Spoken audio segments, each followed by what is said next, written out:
much better. Okay, that makes more sense for whatever reason that was going on. No idea why. Okay, stand by, getting things loaded up and ready to go.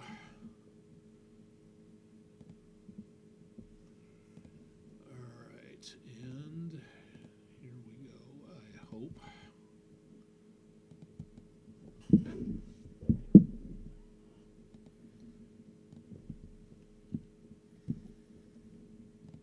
Okay, getting there. Thank you very much. If you're on Twitch or YouTube, please go ahead and drop any comments you have into the comments section. We'd love to see more about where you're from, what's going on with weather, where you happen to be, and you don't have to be in and around the News 12 viewing area. We're coming to you from Chattanooga, Tennessee, and if you'd like to, again, drop your comments into the section, we'd love to be able to show a little bit more about what it is that's going on with you and where you're from, things like that. So just go ahead and say hello. Coming up in just a little bit, some more activity in the tropics. Could be a bit of a problem out there. We'll talk more about that coming up here in just a little bit, but let's get into Facebook first, and we'll go from there. So I think for the time being, that should get everything taken care of. All right, we are live on Twitch, YouTube, and Facebook Live. It is Peak of the Week Wednesday. It is 10 minutes, just before 10 o'clock Eastern Time. I'm Chief Meteorologist Austin Onick with a quick update of what's going on with the forecast. And as of tonight, we've got some scattered showers out there, but beyond that, really just not that much more. We did have some flood advisories in effect. Those went out the window about an hour ago. And we'll continue to see the potential of more showers and thunderstorms in the semi-near future. But if everything works, there is the potential of getting some activity of drier conditions in here. Going to take about a week or so to get there, but again, we're going to be seeing less, hopefully, in the way of rainfall relatively soon. Drop any weather reports you have into the comments section. Again, we're live on YouTube and on Twitch and on Facebook Live. So if you have anything out there, or just say hello in the comments section, and we'll pass that along as we go through. For those of you who can't stick around for the overnight forecast, heading out for a late night nosh, it is going to be muggy and warm, and we will see some pretty humid conditions, not only for the next couple of days, but pretty much into the upcoming weekend as we switch from May into June. And we also see these mild temperatures continuing back in the high 60s to low 70s, and won't be rain all the time, but I would take the umbrella or some form of rain protection with you just to be on the safe side out there. Thanks to all of our talented photographers out there. Didn't get a title with this particular issuance from News 12 viewer Helen Newsom, but a beautiful view from Lafayette, Georgia. That's our HEP Heating weather window picture of the day. And again, if you've got pictures out there, we'd love to see what you're seeing. No sign of the otters at the Tennessee Aquarium tonight. Wednesday, the last Wednesday of May, is World Otter Day. So if you're celebrating that with a visit to the otters, not that much going on. Might be one of them taking a nap back there beyond the rope or whatever that is. If you've got pictures, again, please send them in to us at pictures@wdef.com. You can drop them to social media in the comments section, or again, you can just go to our website, wdef.com/photos, drop yours off, and see what everybody else has been submitting for the picture of the day. Not that much going on in the way of rainfall, and you can get stuff like this happening from time to time to where you will get a slew of rain reports all around a particular area, and you will then see little, if anything, taking place at the official recording station. So at the airport in Chattanooga, 0.05 of an inch, and that's it.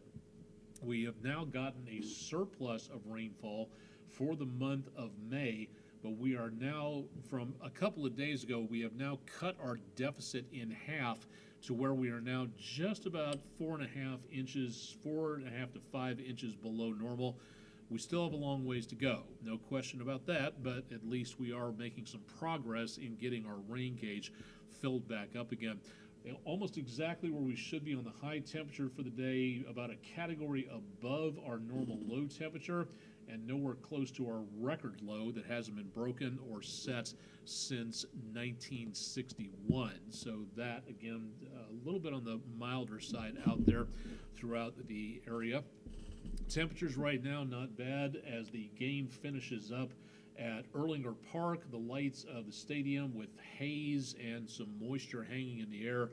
But as I made my way back to work tonight after the dinner break, we did not see anything in the way of rain coming down, so hopefully they got all of the game in. It was quite a ball game from what I heard on the radio not too long ago. So for right now at the airport, it's almost exactly where it was temperature-wise before I left for a spot of dinner.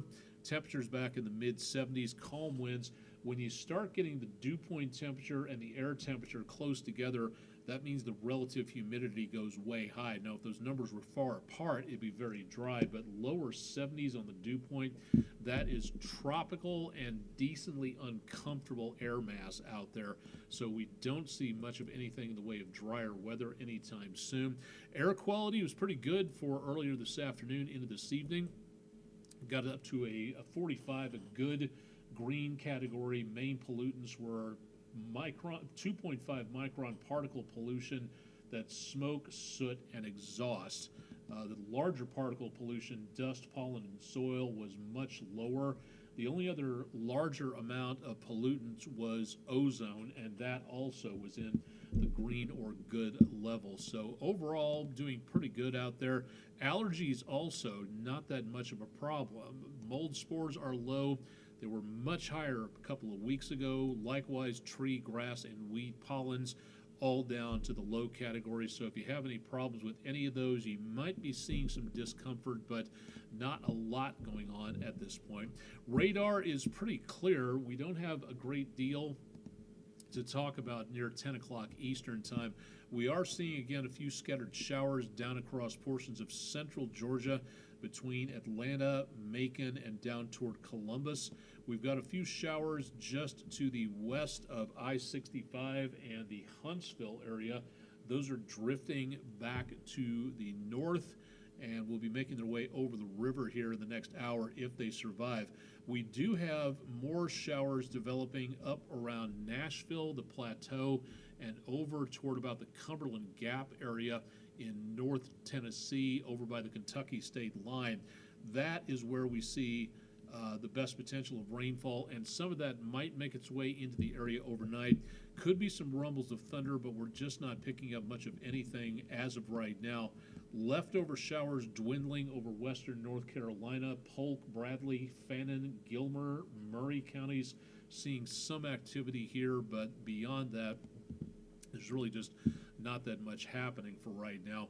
So the trend will continue across the area for the next several days as we see the storm system sitting back to our west. It doesn't look like much for right now, but in the lower left-hand corner of your screen, this swirl of energy that we're taking a look at here over the Red River Valley, that is going to make its way over closer to us, and that means, again, we will be looking for the potential of more rain, more thunderstorms, but for right now, it's just widely scattered, a little bit less so than what we saw last night.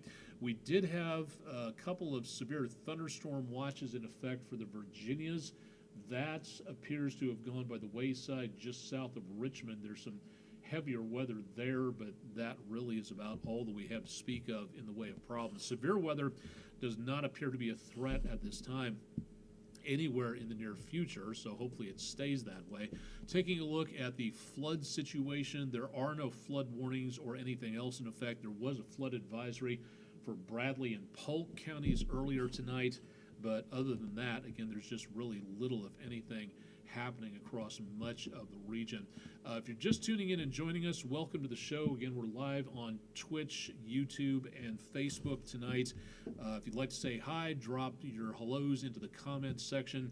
If you have a question about the forecast, drop those into the comments section. We'll be glad to try to answer them, and if we can't, we'll send you to where we can hopefully find an answer for you. The only dumb question is one that is not asked, so we try to make certain we help you out on that as much as possible.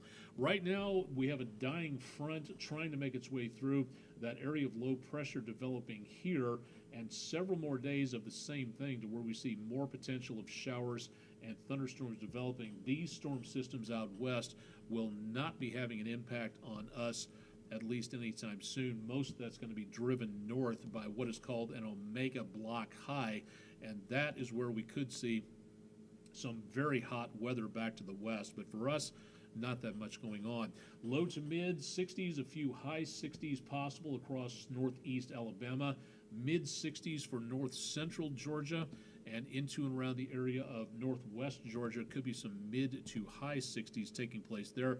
Western North Carolina, a couple of 50s, but mainly lower 60s. And southeast Tennessee, numbers back into the mid to high 60s. Relatively close to where we should be for this time of the year, but otherwise, again, not doing too bad out across much of the region for this evening. So not seeing a lot of cooler air except in the higher elevations, and that's about all that we can see for cooler weather, so to speak, right now. Important number to take a look at, because in the next few days, starting Monday, it is going to be the start of hurricane season in the Atlantic, the Gulf, and into the Caribbean. And if you're heading to the East Coast, the Gulf Coast, the Caribbean, Florida, any place like that, Texas Gulf Coast, Louisiana coast, that is where you're going to have to really watch what is going on.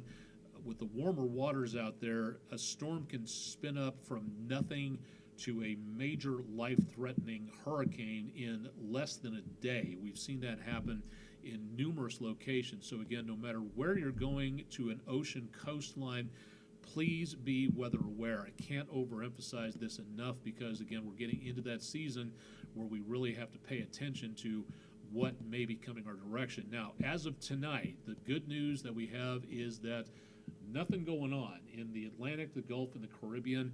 There is currently nothing happening, so we do not have anything developing here. But again, the potential from what we are looking at right now is that we will see less in the way of activity as of tonight. And for the Eastern Pacific, that is a much different story. We'll tell you about that coming up here in just a little bit. Mark Simpson on Facebook, has any of this rain made an impact on our drought conditions? That's a very good question, and the answer to that actually will be coming up tomorrow. Not trying to put it off or make an excuse. The U.S. Drought Monitor updates weekly on Thursdays, and the latest update will be coming up tomorrow. We'll take a look if I can bring that website up here while I'm monitoring all this other information. I'll bring that up here for you. Now, a lot of websites out there that are there for clickbait, eyeball catching, stuff like that, have already begun with the way out there, way OTT type headlines saying a killer category 6, which by the way is not a thing. Killer hurricane is on the way for the Carolinas coming up into the beginning of June. Well, no forecast can give you that precise information that far out. Now, according to some, only some of the models, we are looking at the potential of something developing off the Yucatan Peninsula between Jamaica, Cuba, into and around the areas between the Gulf and the Caribbean. Now, this is important to take a look at, because this is going to be moving right over the area of what is called the loop current that goes through the Caribbean, up through the Gulf of Mexico, between the Keys and northern Cuba.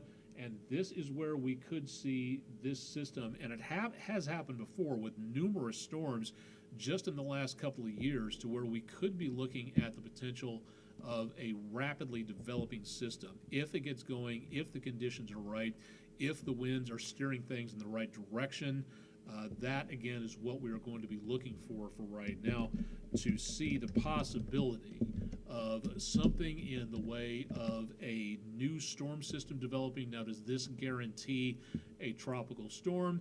No. Does this guarantee a hurricane? No, it does not. But it does, again, give us some indication that we will be seeing the potential of maybe the possibility of something shower and thunderstorm related developing into not tonight, but for the next week or so, 7 days out, might be something developing for the Gulf. So again, from Corpus Christi to the Keys, Jamaica into New Orleans, Cancun up to the northern rim of the Gulf. I want to keep an eye on this. Again, it's not a guarantee, and we will again be watching this with a lot of interest, especially since the waters in and around the Caribbean, buoy markers here are showing just at to above 80 degrees, and that is perfect temperature to form storms and to get them going. That extra area of heat is very good for the development of tropical storms, and you can see a little bit warmer conditions right on in through the area between Mexico and Cuba. That little warm spot into that area is part of that loop current that I was talking about, and it's already in the low to nearly the mid 80s. That's not the worst part of it, though. Looking off to the Pacific, the good news in and of itself is that El Nino developing here can cause a shift in patterns in the Atlantic. And this over here, this warming of the waters of the eastern Pacific, could cause a potential drop in the activity in the Atlantic, the Gulf, and the Caribbean. But this is also, and the word super is in quotes, that is something that we can't confirm right now. There are signs that it's heading that way, but we can't really say that it's going to be quote-unquote super strong until we get into June and beyond. Then we will know for certain what is coming through. We know from what it looks like just on the surface, so to speak, that it is heading for an extremely warm, as in hasn't happened in decades, type situation. If that happens, it may reduce the amount of storms in and around portions of the Atlantic, but it also might uptick the possibility of storms developing into and around the eastern Pacific. Matter of fact, in the next about 2 weeks, early part of June, the Climate Prediction Center is showing a very good uptick west of Central America, south of Mexico, and Baja, and this is where we could see a pretty strong uptick in the potential of a development of more tropical storms out there. It lessens a bit as we go into mid-June, but it's still there, and we're not looking at anything right now into the areas of the Atlantic, the Caribbean, and the Gulf, so good news on that. One thing I wanted to remind everybody about, we've gotten some pretty good amounts of rainfall, and that's great, but it is still National Wildfire Awareness Month, and if you want to find out more about what we all can do to prevent wildfires and stay safe from them, you can check out the National Interagency Fire Center at nifc.gov if you would like to take a further look at what you can do out there to prevent wildfires. Pretty calm surface of Lake Chickamauga, pretty much like glass around the area of Island Cove Marina and Resort tonight. Not much of anything really to report at this time in the way of breezy winds. Again, it's going to be pretty quiet into overnight. But if you notice again, the precipitation markers here stays well above 50% into the weekend. May to June, June 1st on Monday, that's when hurricane season begins. That is where we will see the best potential of showers and thunderstorms diminishing. And then next week, Wednesday, there is a good possibility that we may not see anything at least worthwhile, maybe a scattered chance of a shower or a thunderstorm, but right now I have taken the positive approach and taken this out of the forecast for next Wednesday. So yes, there is the potential of some drier weather. It's just going to take better part of a week to actually get here. So for right now, I just don't see too much taking place in the way of problems where it comes to anything involving huge amounts of rainfall out there, but it does look like the potential that we may see a slowing of precipitation across the area. Pardon this for a second, I lost the data. There we go, getting that back. And that is where we see that potential for, again, less in the way of showers and thunderstorms taking place. Again, hopefully it works that way, but we'll see what we are able to wind up with on that. Taking a look real quick at our poll of the day. If you'd like to take a look at our polls that are available, all you have to do is go to wdef.com/vote now. Question of the day was the cozy and safe feeling you may get when you are inside while a storm is raging on the outside. What is that called? Indoorsism, shelterism, or chrysalism? The answer is actually chrysalism, like being like a butterfly chrysalis wrapped up nice and tight. That is the correct and the most popular answer on our Williams Plumbing poll of the day. And you can see our other voting at wdef.com/vote now if you'd like to take a look at that. And thanks to everybody for participating in our poll of the day. And please participate in our other polls there. Taking a look at some of the data we were talking about earlier. News 12 viewer on Facebook, Mark Simpson, asking about our drought conditions. This is the latest update that we had from a week ago Thursday. So this is as accurate as we can get. This is the latest information, even though it's about a week old or so.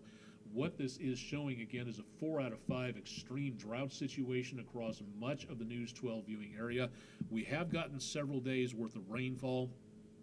Whether or not this lessens the impact, we'll have to wait until tomorrow. That's when the drought monitor updates. So we'll bring you more details on that as we are able to get them into the next couple of days. So stay tuned for more there. Don't forget about Chip Chapman. He's got your forecast coming up on the morning show. That'll be starting bright and early at 5 a.m. And as of right now, maybe not be totally rainy, but I would take the rain gear with you, and I would allow for some extra time to get to where you're going, just to be on the safe side, because the roadways may be kind of soggy out there as well. Let's take a look at our timer here for a second. Not too bad. We've been on for about 20 minutes tonight. That's not bad for a night where there's little, if anything, going on. Excuse me. If you have any questions, again, please drop them into the comments section. Or if you want to, again, email me. It's down underneath the social media bar there, aonic@wdef.com. And that's also where, again, you can reach any of us here at News 12 through our website. Forecast available, wdef.com/weather. Glad to have you along. And if there's some sort of event or something out there that your organization would like us to cover, and we are able to do so, we'd like to be able to know about it, but please let us know well in advance, ahead of time, to make certain that everybody knows a little bit more about what's going on and where. That should do it for tonight. Again, Chip is on in the morning with your complete forecast, and of course I'll have more coming up on Thursday evening. Plenty going on here. We'll keep you updated, news, weather, sports, and community events, so stay tuned for that. And of course, keep up to date with us on all of our social media pages there. Live and direct from downtown Chattanooga, Tennessee on a Wednesday evening, I'm Chief Meteorologist Austin Onek. Thank you very much for joining us for the midweek presentation of Weather Overtime, and we'll talk to you again on Thursday.